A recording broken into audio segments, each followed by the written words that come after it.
Okay. Do we have enough? Edit really well. I'm counting on you guys. This is great. No, I don't think there'll be minimal Heck out of it. edits needed, right? So I think it was back in 1979, it was Dave Salome who played football with me at the University of Alberta.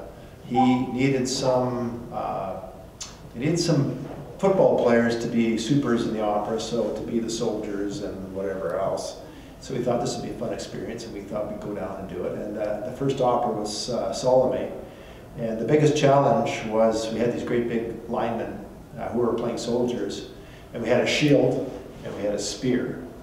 And the big challenge was to actually do it away with Salome, but because we had the shield this way and the spear this way, we had to somehow turn the spear over to stab Salome. Well, when we ran down the stage, the director realized that we were somewhat incapable of doing it properly.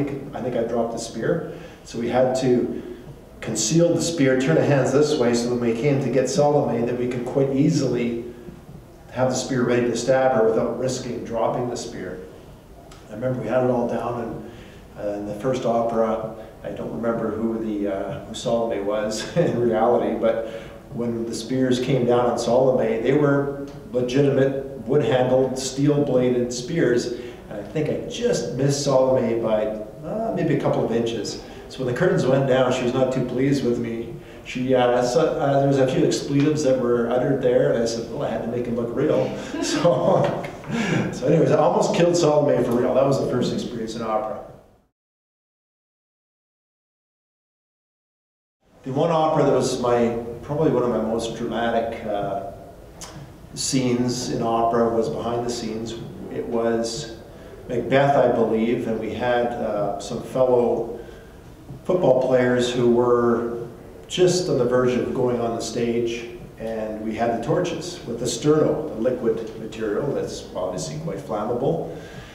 And Dave Zaharko's torch, another football player from UVA, his torch went out, so I thought, quite simply, I would just light his torch up with my torch. So I tipped my torch, and all this sterno poured out onto his cape, starting his cape on fire. So he wasn't too pleased about being on fire, so he whipped his cape off, and then he threw it onto the Jubilee stage floor. I stomped on the cape to try to put it out, but what I did was, in fact, is lit my foot on fire, and that's kind of spread the flames out a bit. So the rather panicky people in the back came, and they had their fire extinguishers and put out my foot and put out the cape. So there's just a little bit of smoke in the back. It was all behind the scenes, so the audience was, they thought everything was fine, but there was a little bit of a time when it was a little bit stressful for many people behind the scenes. It was the only scene where I was on stage with a chorus. So I was the only one who couldn't sing, but the chorus said, well, look, why don't you just sing along?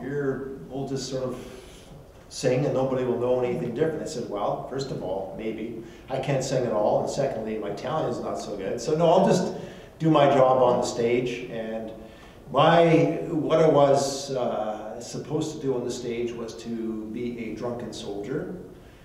And we had one of the waitresses come to our table, and what I was supposed to do was to make a grab for her.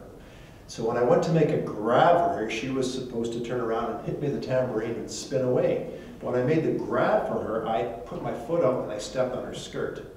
And so when she spun away, I could hear this, and she looked back, so I tore the back of her skirt. She looked back at me like, idiot! And well, she had to carry on, and I don't know if the audience noticed that or not, but I was kind of did a story under my breath, and I think it's the last time they put me on center stage in the opera. Let's face it, people look at opera and they say, that's not for me, or that's more elitist, and it's just not the case. Everybody I know who was a football player that was in the opera gained a greater appreciation for the skill required to pull off an opera and also the beauty of the music, without question.